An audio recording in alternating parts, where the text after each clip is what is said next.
नमस्कार विद्यार्थी मित्रांनो, मी अजय सुवसे आपल्या सर्वांचे स्वागत आहे MCQ वाला मराठी या आपल्या एज्युकेशनल यूट्यूब चॅनलवरती। तर विद्यार्थी मित्रांनो, आज दिनांक 22 जानेवारी 2024। तर आजच्या दिवसाचे जेवढे काही इम्पॉर्टंट चालू घडामोडी आहेत आणि त्याचबरोबर त्याच्याच रिलेटेड जो काही JS चा पोर्शन आहे तर तो देखील आज आपण डिस्कस करणार आहोत। तर व्हिडिओ हा शेवटपर्यंत नक्की पहा। तर व्हिडिओला सुरुवात करण्यापूर्वी जे कोणी विद्यार्थी मित्र चॅनलवरती नवीन असतील त्यांनी चॅनलला सबस्क्राईब करा आणि त्याचबरोबर बेल आयकॉनवरती क्लिक करा आणि ऑल नोटिफिकेशन सेट करा, म्हणजे चॅनलचे जे काही नवीन व्हिडिओ असतील त्याची नोटिफिकेशन्स तुम्हाला मिळत जातील। तर डेली आपलं रोज सकाळी 7 वाजता करंट अफेअरचा व्हिडिओ अपलोड होत असतो, ते देखील तुम्ही पाहू शकाल। चला तर मग आपण आजच्या व्हिडिओला सुरुवात करूया।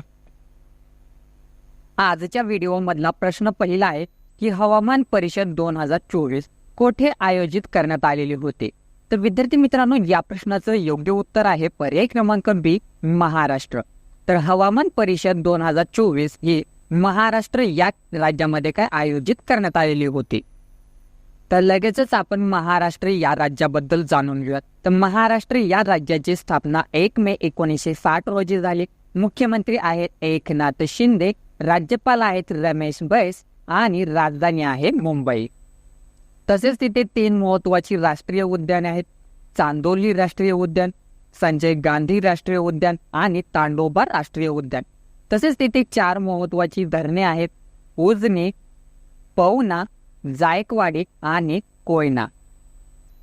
पाहूयात पुढचा प्रश्न क्रमांक 2, हायड्रोजनवर चालणाऱ्या शहरी रेल्वे गाड्या सुरू करणारा आशियातील पहिला व जगातील दुसरा देश कोणता बनलेला आहे? तर विद्यार्थी मित्रांनो, या प्रश्नाचं योग्य उत्तर आहे पर्याय क्रमांक डी, चीन। तर हायड्रोजनवर चालणाऱ्या शहरी रेल्वे गाड्या सुरू करणारा आशियातील पहिला व जगातील दुसरा देश हा चीन बनलेला आहे। तर लगेचच आपण चीन या देशाबद्दल जाणून घेऊयात। तर चीन या देशाचे राष्ट्रप्रमुख आहेत शी जिनपिंग, पंतप्रधान आहेत ली कीयांग, राजधानी आहे बेजिंग आणि तेथील चलन आहे रेनमिनबी। पाहूयात पुढचा प्रश्न क्रमांक 3, शिलवर्धन सिंह यांची कोणत्या घटनात्मक आयोगाचे सदस्य म्हणून नियुक्ती करण्यात येणार आहे? तर विद्यार्थी मित्रांनो, या प्रश्नाचं योग्य उत्तर आहे पर्याय क्रमांक बी, केंद्रीय लोकसेवा आयोग। तर शिलवर्धन सिंह यांची केंद्रीय लोकसेवा आयोग या घटनात्मक आयोगाचे काय सदस्य म्हणून त्यांची निवड करण्यात येणार आहे। पाहूयात पुढचा प्रश्न क्रमांक 4, छत्रपती संभाजी महाराज यांचा राज्याभिषेक दिवस केव्हा साजरा करण्यात येतो? तर विद्यार्थी मित्रांनो, या प्रश्नाचं योग्य उत्तर आहे पर्याय क्रमांक डी, 16 जानेवारी। तर छत्रपती संभाजी महाराज यांचा राज्याभिषेक दिवस हा आपण 16 जानेवारीला काय साजरा करत असतो। तर लगेचच आपण जानेवारी महिन्यातील जे काही महत्त्वाचे दिवस आहेत त्याबद्दल जाणून घ्या। तर 1 जानेवारीला जागतिक कुटुंब दिवस आणि DRDO स्थापना दिवस म्हणून साजरा केला जात असतो।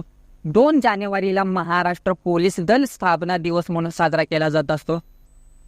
3 जानेवारीला सावित्रीबाई फुले यांची जयंती आणि बालिका दिवस म्हणून साजरा केला जात असतो। 4 जानेवारीला जागतिक ब्रेल दिवस म्हणून साजरा केला जात असतो। 5 जानेवारीला राष्ट्रीय पक्षी दिवस म्हणून साजरा केला जात असतो। 6 जानेवारीला बाळशास्त्री जांभेकर यांचा जन्मदिन आणि पत्रकार दिवस म्हणून साजरा केला जात असतो। 9 जानेवारीला प्रवासी भारतीय दिवस म्हणून साजरा केला जात असतो। 10 जानेवारीला जागतिक हिंदी दिवस म्हणून साजरा केला जात असतो। 11 जानेवारीला राष्ट्रीय मानवी तस्करी जागृती दिवस म्हणून साजरा केला जात असतो। 11 जानेवारी ते 19 जानेवारी रस्ता सुरक्षा सप्ताह म्हणून साजरा केला जात असतो। 12 जानेवारीला राष्ट्रीय युवा दिन म्हणून साजरा केला जात असतो। 15 जानेवारीला भारतीय सैन्य दिवस म्हणून साजरा केला जात असतो।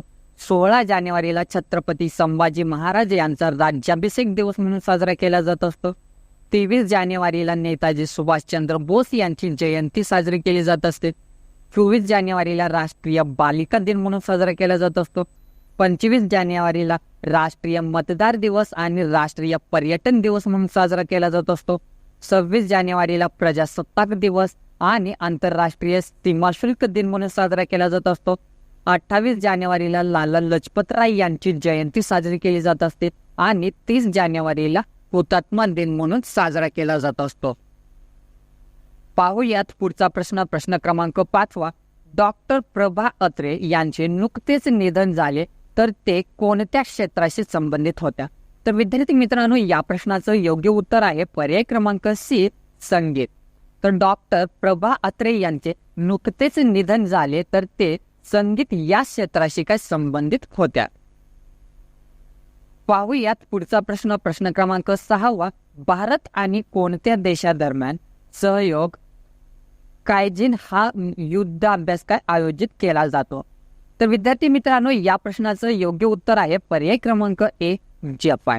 तर भारत आणि जपान या 2 देशांदरम्यान सहयोग कायजिन हा युद्धाभ्यास काय आयोजित केला जातो.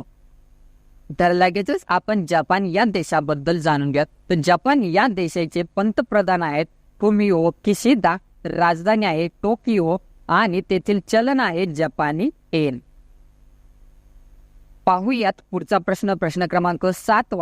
आशियाई नेमबाजी चॅम्पियनशिप 2024 चे आयोजन हे कोठे करण्यात आलेले आहे? तर विद्यार्थी मित्रांनो, या प्रश्नाचं योग्य उत्तर आहे पर्याय क्रमांक सी, इंडोनेशिया. तर आशियाई नेमबाजी चॅम्पियनशिप 2024 चे आयोजन हे इंडोनेशिया या देशामध्ये काय करण्यात आलेलं आहे. पाहूयात पुढचा प्रश्न. प्रश्न क्रमांक 8. दिव्यकीर्ती सिंग या कोणत्या खेळात अर्जुन पुरस्कार प्राप्त करणाऱ्या पहिल्या महिला ठरल्या आहेत? तर विद्यार्थी मित्रांनो, या प्रश्नाचं योग्य उत्तर आहे पर्याय क्रमांक ए, पोशाख.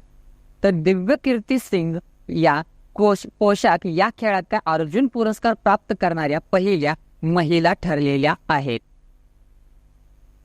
पाहूयात पुढचा प्रश्न. प्रश्न क्रमांक 9. 18वे विद्रोही साहित्य संमेलन 2024 महाराष्ट्रात कुठे होणार आहे? तर विद्यार्थी मित्रांनो, या प्रश्नाचं योग्य उत्तर आहे पर्याय क्रमांक सी, अमळनेर. तर 18वे विद्रोही साहित्य संमेलन 2024 हे महाराष्ट्रात अमळनेर या ठिकाणी काय होणार आहे. पाहूयात पुढचा प्रश्न. प्रश्न क्रमांक 10 आणि या व्हिडिओ मधला शेवटचा प्रश्न. तर जागतिक फुटबॉल क्रमवारीत भारत देशाचा संघ हा कितव्या स्थानावर आहे? तर विद्यार्थी मित्रांनो, या प्रश्नाचं योग्य उत्तर आहे पर्याय क्रमांक बी, 102. तर जागतिक फुटबॉल क्रमवारीत भारत देशाचा संघ हा 102व्या क्रमांकावर आहे. तर विद्यार्थी मित्रांनो, अशाच प्रकारे दररोजच्या चालू घडामोडी पाहण्यासाठी MCQ वाला मराठी या आपल्या एज्युकेशनल YouTube चॅनलला सबस्क्राईब करा आणि त्याचबरोबर व्हिडिओ आवडला असेल तर व्हिडिओला एक लाईक करा आणि तुमचे जे काही मित्रमैत्रीण असतील त्यांना पण हा व्हिडिओ शेअर करा. जर तुम्हाला काही मला सुचवायचं असेल तर बिंदासपणे मला कमेंट बॉक्समध्ये कमेंट करून सांगू शकता. तर ठीक आहे, उद्या भेटू आपण सकाळी 7 वाजता. तोपर्यंत धन्यवाद. जय हिंद, जय महाराष्ट्र.